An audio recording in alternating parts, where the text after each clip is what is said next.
Assalamualaikum warahmatullahi wabarakatuh. Terima kasih atas kesempatannya. Perkenalkan, nama saya Latifah Mariana dengan NIM 544. Di sini saya akan menjelaskan tentang pengertian financial technology. Financial technology atau yang biasa disebut dengan fintech dapat diartikan dalam bahasa Indonesia menjadi teknologi keuangan, yang berarti metode ilmiah untuk mencapai tujuan praktis dalam bidang keuangan.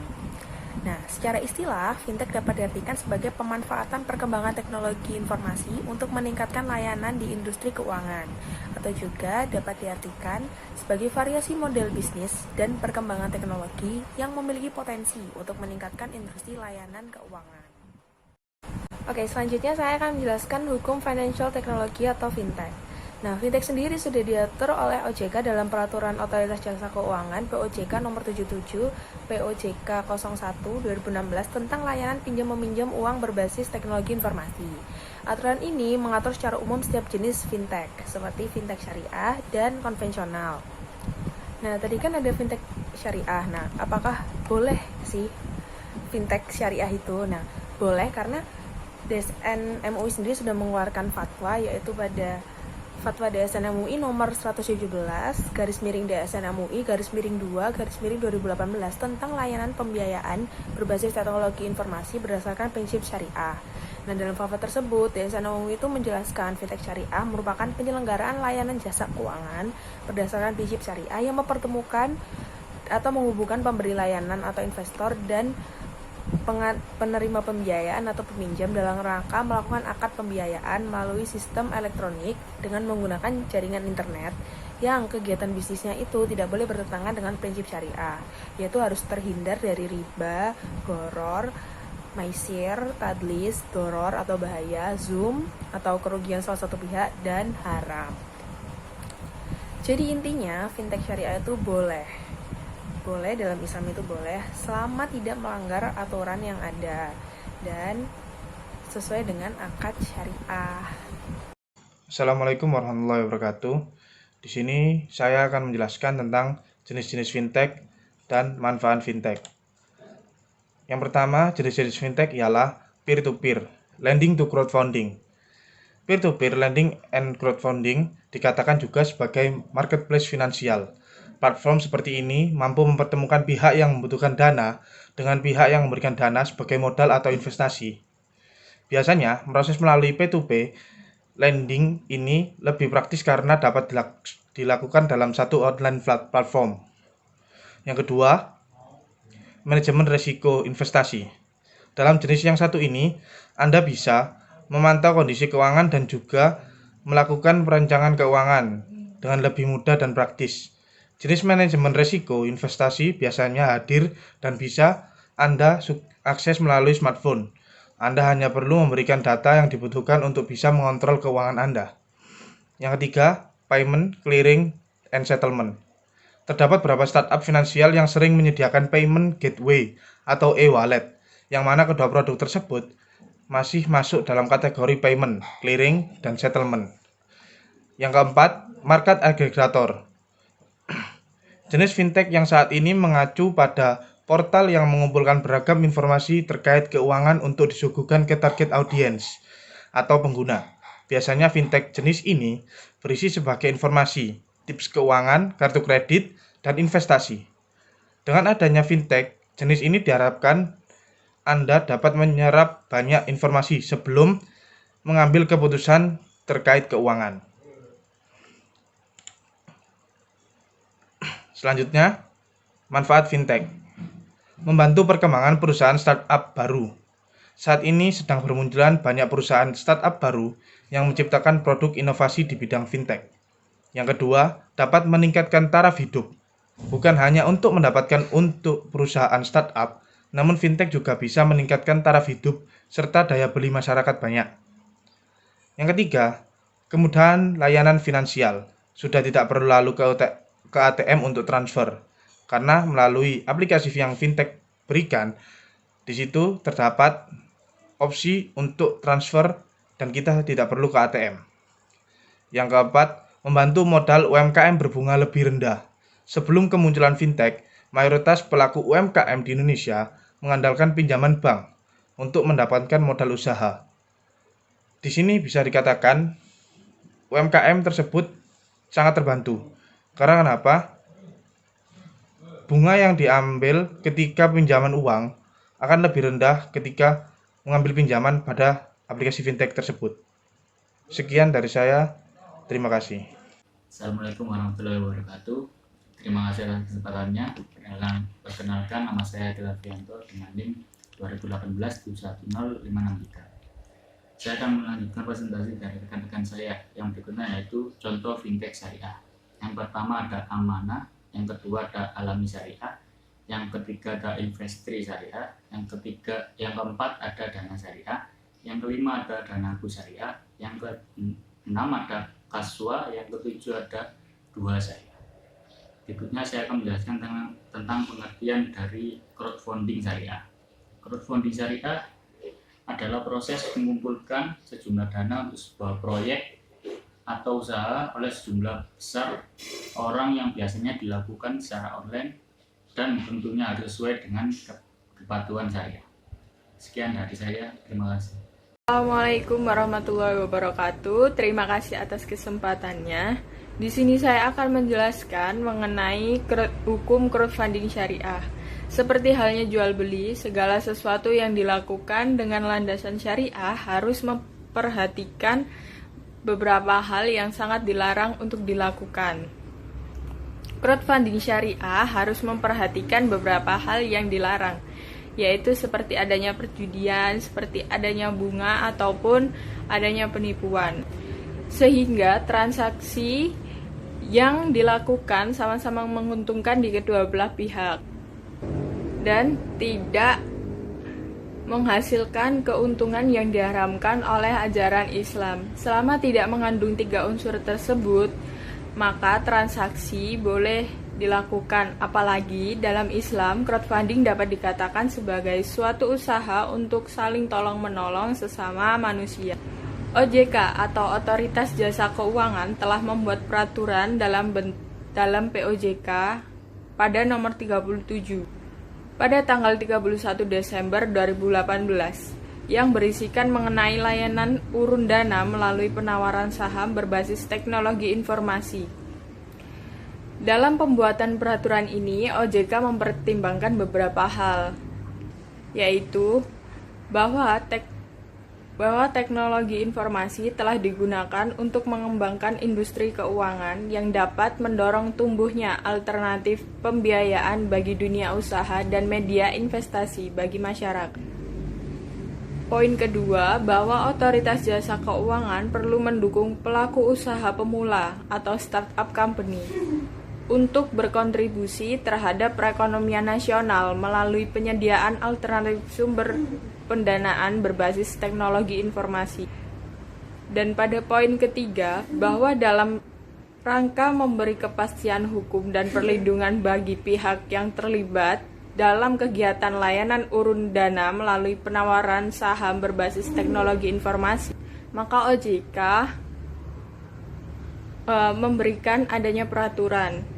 Dan pada poin keempat, berdasarkan pertimbangan sebagaimana yang dimaksud pada poin pertama hingga ketiga, perlu menetapkan peraturan Otoritas Jasa Keuangan mengenai layanan urun dana melalui penawaran saham berbasis teknologi informasi. Dan OJK sudah mengatur mengenai perizinan apa saja atau syarat apa saja yang harus dipenuhi oleh pengusaha startup. Akad yang digunakan crowdfunding syariah, setidaknya ada 2 akad, yaitu musyarakah dan qard.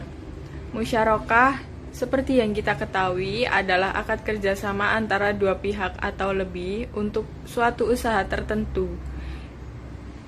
Menurut Dewan Syariah Nasional, musyarakah yaitu pembiayaan berdasarkan akad kerjasama 2 pihak atau lebih suatu usaha tertentu, di mana masing-masing pihak memberikan kontribusi dana dengan ketentuan bahwa keuntungan dan resiko akan ditanggung bersama sesuai dengan kesepakatan.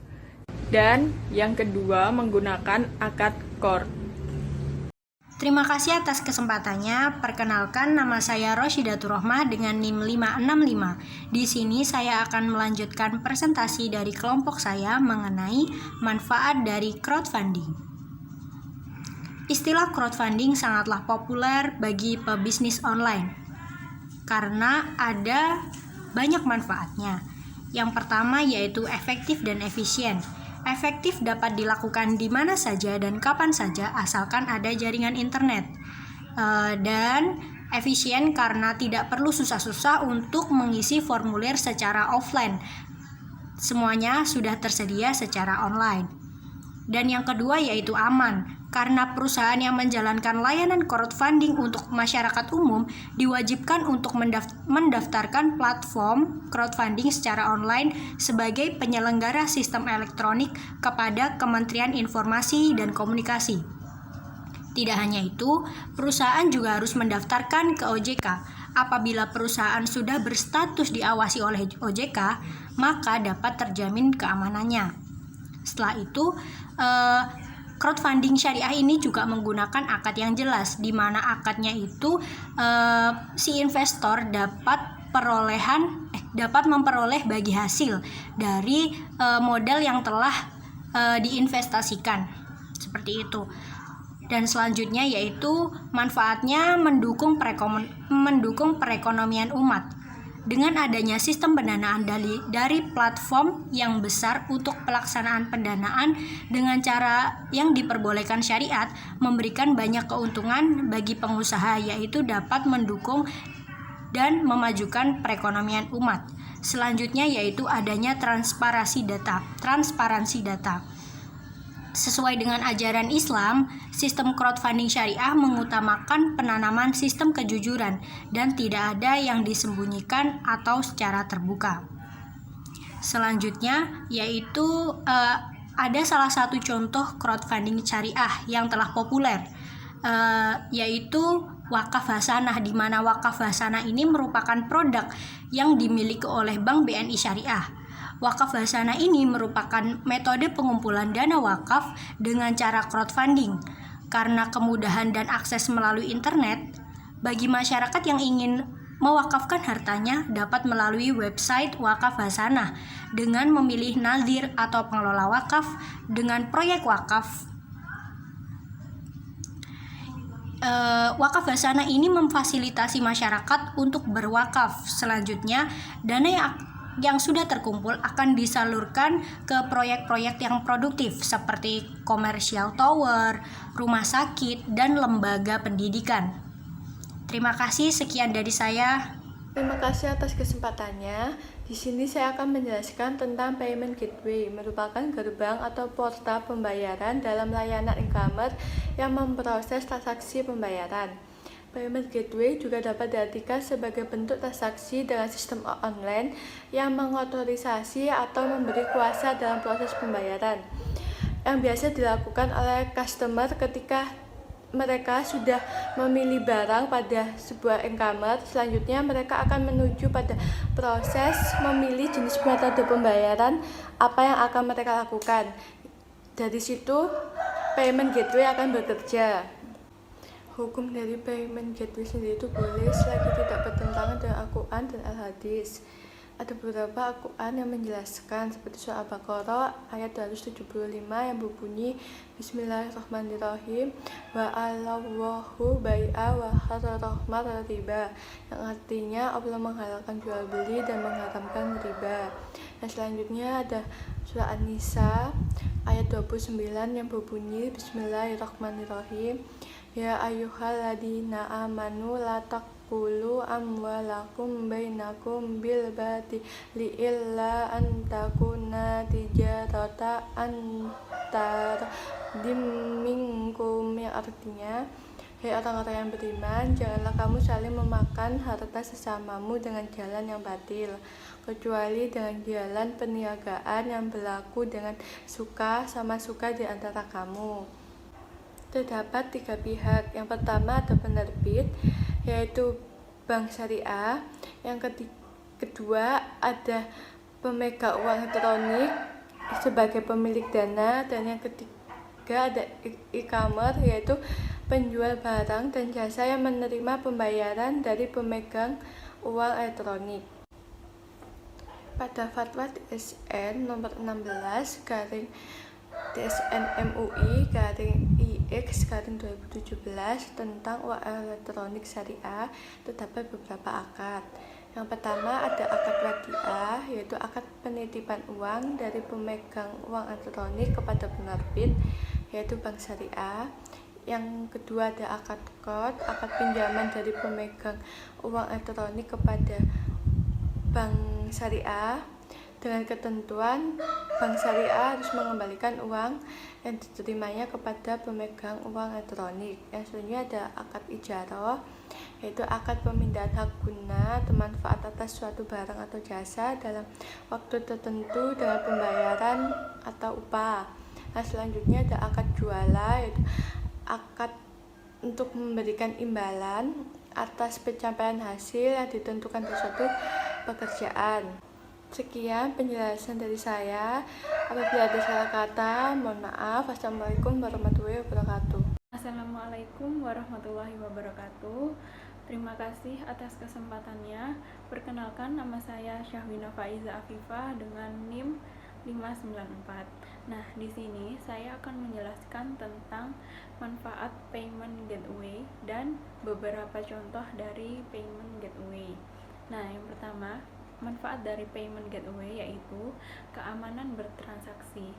Ini dilakukan melalui jaringan internet agar para konsumen tidak perlu khawatir akan terjadinya penipuan kartu kredit ataupun penipuan transaksi yang lainnya. Yang kedua, dilengkapi dengan program yang sangat baik. Di sini menawarkan layanan program software yang khusus sehingga memungkinkan konsumen untuk memilih barang secara online dan menempatkan di keranjang belanja virtual. Yang ketiga, jangkauan pelanggan yang lebih luas. Nah, di sini konsumen dari seluruh dunia dapat mengakses toko secara online. Yang keempat, tidak perlu membayar sewa toko. Hal ini membutuhkan pengeluaran modal yang lebih besar daripada membuat toko secara online. Yang kelima, meminimalisir resiko kesalahan dan lebih cepat. Yang keenam, kenyamanan berbelanja. Yang ketujuh, kemudahan bertransaksi. Dan yang terakhir, belanja dapat dilakukan kapanpun. Nah, selanjutnya beberapa contoh dari payment gateway. Yang pertama ada Doku. Doku ini penyedia jasa jual beli online pertama di Indonesia. Doku dapat dilakukan melalui e-wallet, internet banking, dan transfer antar bank. Selain itu, Doku terkoneksi dengan berbagai bank dan juga dilengkapi dengan fitur pencarian transaksi berbagai mata uang asing. Yang kedua, iPaymo. Aplikasi ini menyediakan berbagai fitur pembayaran sampai setoran tunai. Lebih dari 80.000 merchant telah bergabung dengan 26 channel pembayaran yang akan membantu transaksi bisnis. Yang ketiga, MindTrans memiliki fokus untuk pengembangan pembisnis online dengan integrasi yang mudah dalam satu dashboard. MindTrans ini juga menggunakan 20 metode pembayaran dan sistem friend yang menjamin keamanan antara pembeli dan penjual. Yang keempat, TrueMoney.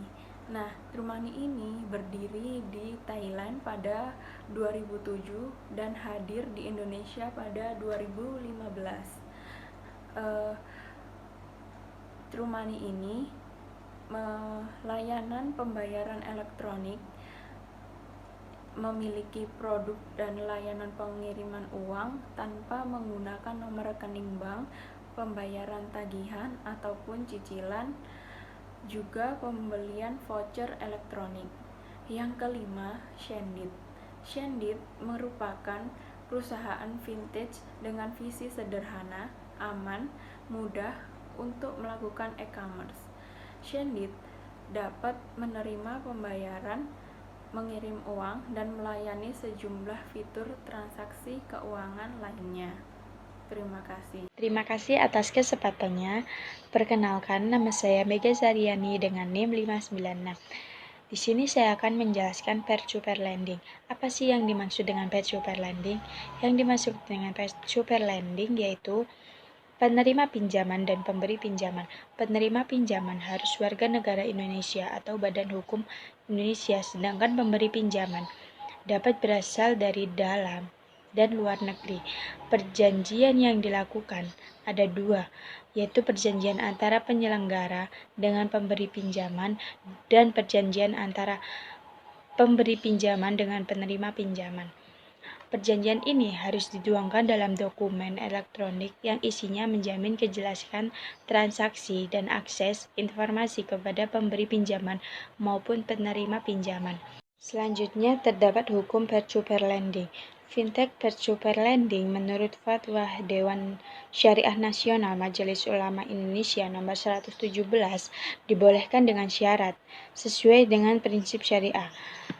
Ketentuan prinsip syariah yang dimaksud adalah yang pertama terhindar dari riba, gharar, maisir, tadlis, dan haram. Yang kedua, akad bahu memenuhi prinsip keseimbangan, keadilan, dan kewajaran sesuai syariah. Yang ketiga, akad yang digunakan selaras dengan karakteristik layanan pembiayaan seperti al-bai, ijarah, mudharabah, musyarakah. Yang keempat, terdapat bukti transaksi yaitu berupa sertifikat elektronik dan harus divalidasi oleh pengguna melalui tanda tangan elektronik yang sah. Yang kelima, transaksi harus menjelaskan ketentuan bagi hasil yang sesuai dengan syariah. Yang keenam, penyelenggara layanan boleh mengenakan biaya atau ujroh dengan prinsip ijarah. Terima kasih. Terima kasih atas kesempatannya. Perkenalkan, nama saya Suci dengan NIM 663. Baik, di sini saya akan menjelaskan tentang akad-akad dalam peer-to-peer lending. Jadi, untuk akad-akadnya yang pertama ada akad court atau yang sudah biasa kita kenal dengan akad pinjaman. Jadi, dalam akad court ini si penerima dana itu harus mengembalikan pokoknya saja sesuai pada waktu yang telah ditentukan, jadi tidak boleh ada keuntungan di dalamnya. Oke, selanjutnya yaitu akad wakalah bil ujroh. Jadi wakalah ini kan perwakilan, jadi di mana salah satu pihak memberikan kuasa kepada pihak lain untuk melakukan tindakan yang diperlukan. Nah, si penerima kuasa ini nanti yang akan menerima ujroh atau menerima upah gitu. Jadi untuk yang selanjutnya yaitu ada akad murabaha. Jadi yang dimaksud dengan akad murabaha itu yaitu pembiayaan yang diberikan dengan menyampaikan margin atas kerjasama tersebut. Jadi semisal nih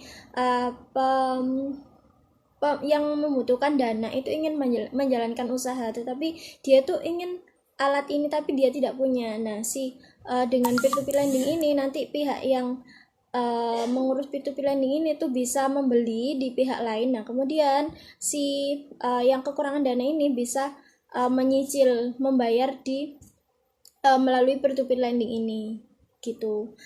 Nah, kemudian ada akad mudharabah. Jadi yang dimaksud dengan akad mudharabah yaitu akad kerjasama di mana salah satu pihak itu sebagai pemilik dana, setelah satu pihaknya lagi itu sebagai pengelola, jadi yang mengelola. Nah, kemudian setelah kerjasama tersebut terjalin, ada unsur bagi hasil di dalamnya. Jadi jika mendapat keuntungan maka dibagi keduanya tergantung kesepakatan porsinya. Nah, kemudian ada akad musyarakah. Jadi akad musyarakah ini tuh sebenarnya hampir sama seperti akad mudharabah, yaitu kerjasama antara dua pihak atau lebih. Tetapi dalam musyarakah ini tuh di dalamnya masing-masing pihaknya itu memberikan modal seperti itu. Oke, selanjutnya yaitu manfaat. Jadi ada beberapa manfaat dari peer-to-peer lending. Yang pertama, memudahkan akses. Nah, kenapa bisa mudah? Karena dengan peer-to-peer lending ini tuh dia sudah menggunakan teknologi, menggunakan internet atau istilahnya tuh online gitu lah. Nah, jadi bisa diakses secara online secara mudah juga. Nah, Kemudian menyalurkan dana pihak yang kelebihan dana. Jadi untuk pihak yang kelebihan dana itu tidak perlu khawatir dananya itu menjadi mengendap. Nah, bisa disalurkan melalui peer-to-peer lending sehingga diharapkan uang tersebut itu bisa menjadi produktif dan bisa mendapat yang kelebihan dana ini bisa mendapatkan keuntungan dari itu. Nah, kemudian membantu pihak yang kekurangan dana. Jadi untuk pihak yang kekurangan dana dengan peer-to-peer lending dia bisa mendapatkan modal, misal untuk menjalankan usahanya seperti itu. Nah, dananya dari pihak yang kelebihan dana tersebut. Nah, kemudian yang terakhir membantu pertumbuhan UMKM. Nah, jadi untuk UMKM ini kan biasanya di awal itu membutuhkan dana yang lebih besar karena untuk mengembangkan UMKM-nya. Nah, melalui peer-to-peer lending ini UMKM bisa mendapatkan modal dengan cara yang mudah. Karena apa? Biasanya tuh kalau misalnya di bank itu harus ada syarat-syarat tertentu terlebih dahulu dan memerlukan izin-izin. Nah, itu yang membuat lama. Nah, sedangkan di peer-to-peer lending itu cukup praktis dibandingkan dengan pembiayaan di bank. Oke, selanjutnya yaitu contoh dari peer-to-peer lending. Jadi contoh dari peer-to-peer lending itu ada platform yang bernama Amanah. Jadi platform ini tuh merupakan peer-to-peer lending. Dia itu model kerjasama dengan BMT dan telah disetujui oleh OJK pada tahun 2018. Untuk Amanah ini tuh dia fokus kepada pembiayaan untuk UMKM. Jadi si UMKM yang kekurangan dana, yang membutuhkan dana itu bisa mengambil pembiayaan dari si Amanah ini. Nah, kemudian untuk sistemnya peer-to-peer lending, si Amanah ini dia itu menggunakan sistem bagi hasil. Jadi seperti akad mudharabah. Nah, dia tuh menggunakan akad mudharabah di mana dia membiayai UMKM, kemudian keuntungannya itu dibagi antara si Amanah dan UMKM tersebut. Baik, sekian presentasi dari kelompok kami. Kurang lebihnya mohon maaf. Wassalamualaikum warahmatullahi wabarakatuh.